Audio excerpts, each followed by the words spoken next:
Jake Browning was so unbelievably bad on Sunday against the Detroit Lions that the Bengals had to do something. The something is acquiring a 40-something-year-old quarterback to lead the team. Let's get started.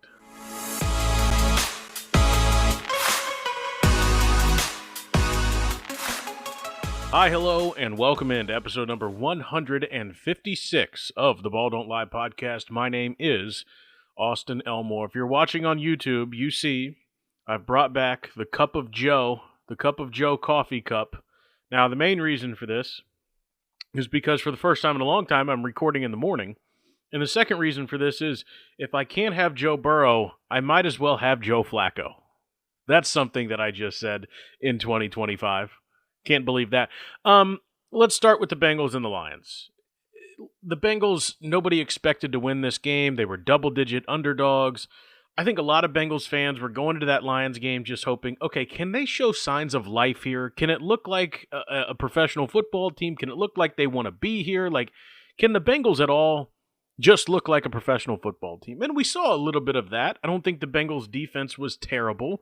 I don't think they got embarrassed. I still don't think they're very good, but they were given some pretty tough situations due to the continual turnovers of the Bengals offense. And also, we finally saw a Trey Hendrickson sighting. The Bengals defense did not have Shamar Stewart again, and hopefully he'll be able to come back this week against the Green Bay Packers.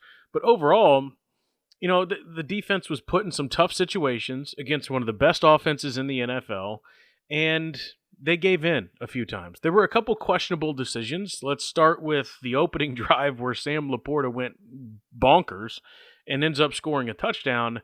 Multiple times on that drive, the Bengals were asking Joseph Ossai to kind of set the edge and then drop back in coverage, typically into the zone where Sam Laporta is going after he does this little check and release. Well, he'll check and pass protect and then release to the outside into the flat.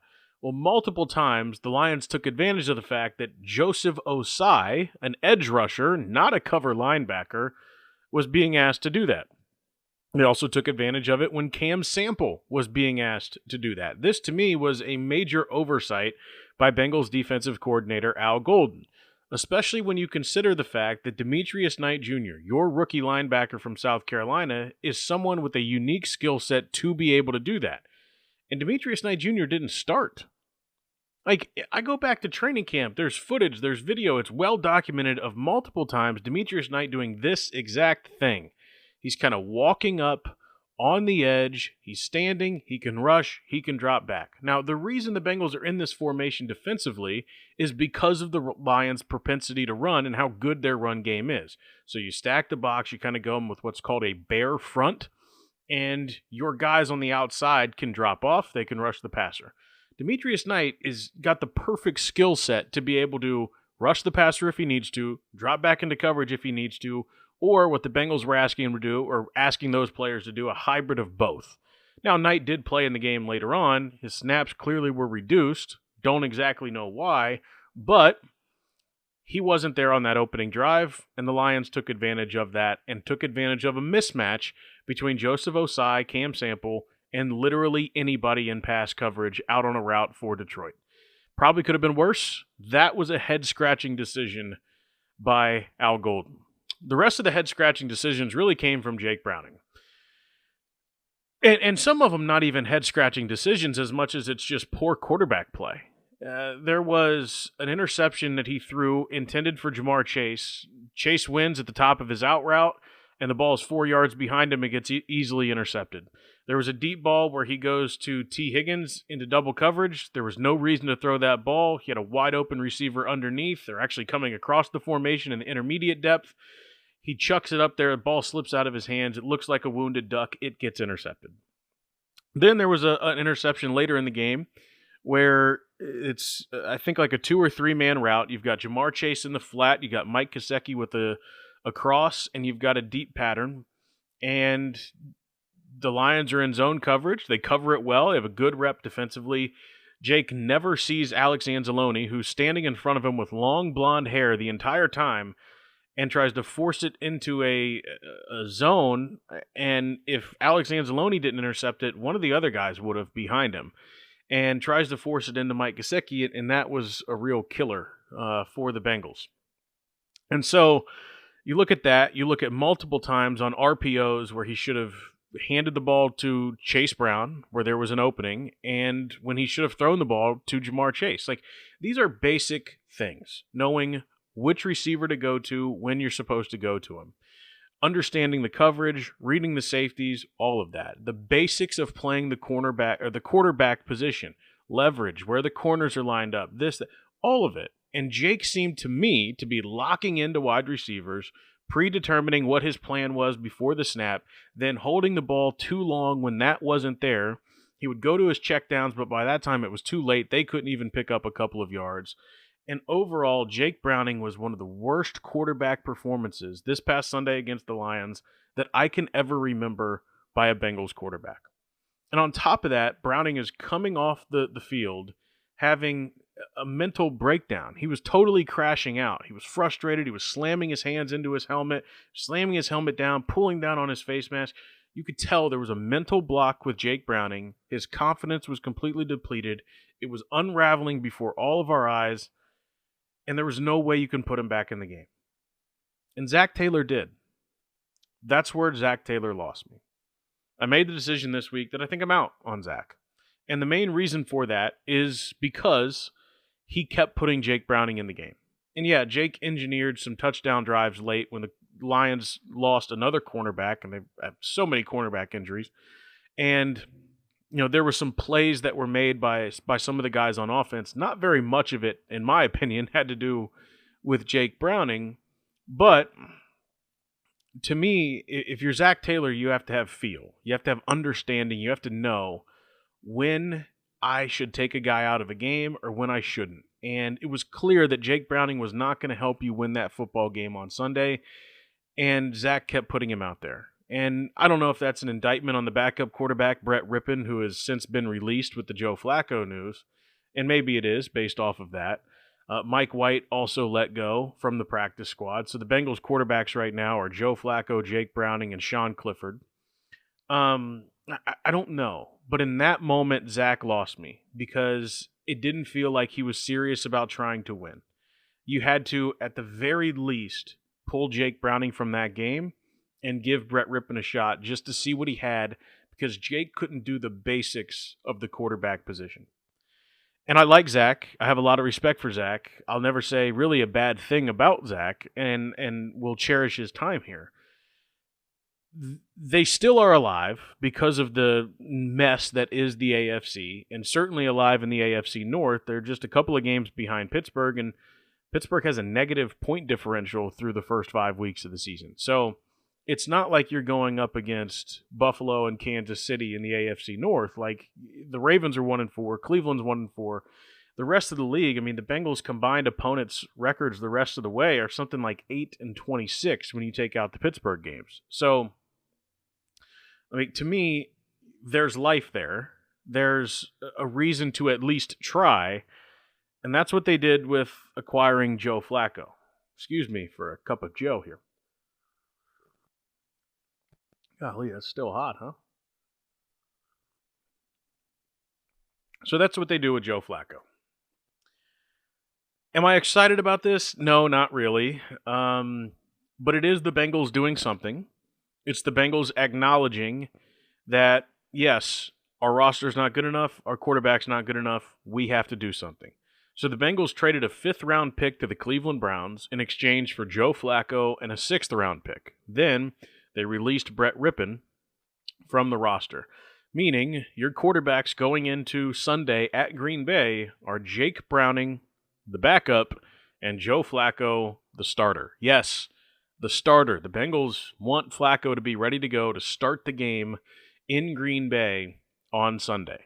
That's a tall task, but he's a 40-something-year-old man who has learned quite a lot of offenses over the course of his NFL career and is expected to be a quick learner like he was in Cleveland a couple of years ago when he helped get them to the playoffs. So, I understand where the Bengals are coming from. The part that is frustrating about this is the report from Diana Rossini of The Athletic that the Bengals didn't even call the New York Giants about Jameis Winston or Russell Wilson. Both of those guys would have been slightly more expensive than Joe Flacco, yes, but probably also slightly more talented than Joe Flacco, and I think would have done a better job operating the offense. Now, the reason why they get Flacco might be because they think he can pick up the offense quickly, and maybe there's some similarities to the Bengals and Browns offense, and he get to Cincinnati quickly and all that. I don't know. I don't know.